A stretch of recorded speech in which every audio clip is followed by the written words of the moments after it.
Hello everyone, কেমন আছো সবাই? আশা করি খুব ভালো আছো। আমিও ভালো আছি। আজকে বাইরে প্রচুর বৃষ্টি হচ্ছে, বৃষ্টির জন্য বাইরে বেরোতে পারছি না। আর মানে পয়লা বৈশাখের আগে দুটো শাড়ি হয়েছিল, সেই শাড়িগুলো আজকে তোমাদের সাথে একটু শেয়ার করবো। কেমন হয়েছে একটু বলবে। তো শাড়িগুলো ভাবছি একটু ব্লাউজের পিস বানাতে দিতে হবে, তো ব্লাউজও তৈরি করতে হবে। তো নিয়ে এসেছি, কিন্তু একদিনও মানে শাড়িটা ব্যবহার করার বেশ করা হয়নি। তো ব্লাউজগুলো বানিয়ে তারপরে এটা কিন্তু আমার মা দিয়েছিল, যেটা আমি তোমাদেরকে দেখাবো, সেটা আমার মা দিয়েছে। তো এটা হচ্ছে আমার মা দিয়েছিল। আমার মা দিয়েছিল হচ্ছে আমার মায়ের বাবা মারা গেছিলো, তো তার মধ্যে কাজ করেছিল, সেখানে করেছিল। তো সে এই জন্যই শাড়িটা দিয়েছিল। তো এই শাড়িটা কেমন লাগছে অবশ্যই কিন্তু কমেন্টস করো। আমি এখনও পরিনি, অনেক কয় মাস হয়ে গেছে তাই না, অনেক দিনই হয়ে গেছে। আমি ভাবছি এবার ব্লাউজ শাড়িটার কোয়ালিটিটা খুব সুন্দর। হ্যাঁ, সফট শাড়িটা। তো ভাবছি আমি এই কালারটাও খুব সুন্দর, মিষ্টি কালার। ভালো লাগছে। কালী পুজোর মধ্যে পড়বে পড়বে করছে, এখন পুজো বহু দেরি আরও, তো তার মধ্যে শাড়ি হয়ে যাবে, টেনশন নেই।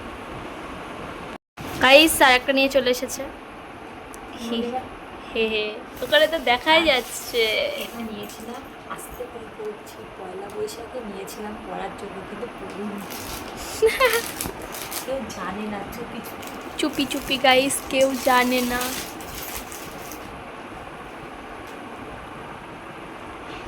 এই দেখো কি সুন্দর লাগছে। আমার এই শাড়িটা সত্যি, যখন আমি শাড়ি সুতির সাপা শাড়ি কিনতে গিয়েছিলাম হাটে, আমার এই শাড়িটা পছন্দ হয়েছিল। আমি আর একবার বলে দিচ্ছি গাইস, মা যখন হাটে গেছিলো তখন প্রথম ফার্স্ট এই শাড়িটা দেখেই মার পছন্দ হয়ে গেছিলো, তো নিয়ে নিয়েছে, কিছু করার নেই। কেউ জানেই না, কেউ জানেই না এখনো পর্যন্ত, শুধু আমি জানি। এই শাড়িটাও বেশ ভালো লাগে। এর পাড়টাও খুব সুন্দর, এর কোয়ালিটিটাও সুন্দর, ঠিক আছে, খুব সফট শাড়িটার। শাড়িটা খুব সুন্দর, পরলে খুব সুন্দর লাগে। খুব সুন্দর লাগছে, পছন্দ হয়েছে। আমার তো আমারও প্রথম দেখাতে পছন্দ হয়ে গেছে। এই যে পার্টটা এরকম, শাড়িটা এরকম কাজ করা পিস। হ্যাঁ,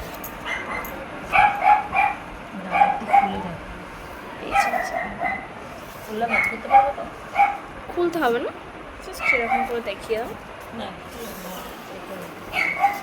এই যে গাইস দেখেন,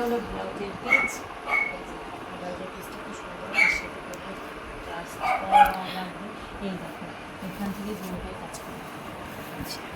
এটাকে বুঝতে হবে শাড়িটা সত্যি আমি এত কম দামে এত সুন্দর সফট শাড়ি আমি এত কম দামে এত সুন্দর শাড়ি আমার মা কখনোই কল্পনা করতে পারিনি।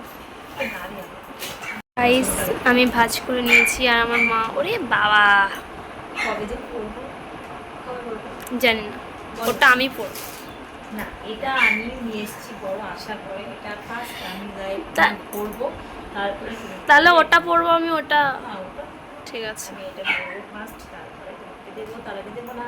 হুম, ঠিক আছে। এই যে শাড়ি তোমাদেরকে দেখালাম, কেমন হয়েছে অবশ্যই কিন্তু কমেন্ট করো। কমেন্ট করতে ভুলো না। কালারটা কেমন লাগছে, আমার তো পছন্দ হয়েছে। আর সবসময় এক কালারের শাড়ি কিন্তু ভালো লাগে না, তার জন্য ভাবলাম এই কালারটা নিয়ে। আরও তো নিতে হবে, তো একটা একটা করে নিয়ে একটু জমা করে রেখে দিচ্ছি, কিন্তু কবে করবো সেটাও আমি এখন বলতে পারছি না। হয়তো করতে করতে ভুলই হয়ে যাবো। তারপরে আমি আসছি মা। আর তারপর মেয়ের করবে, টেনশন নেই। ওকে আর মনে বলছে আমার ওনার জন্য। এই যে এই একটা শাড়ি, এই যে,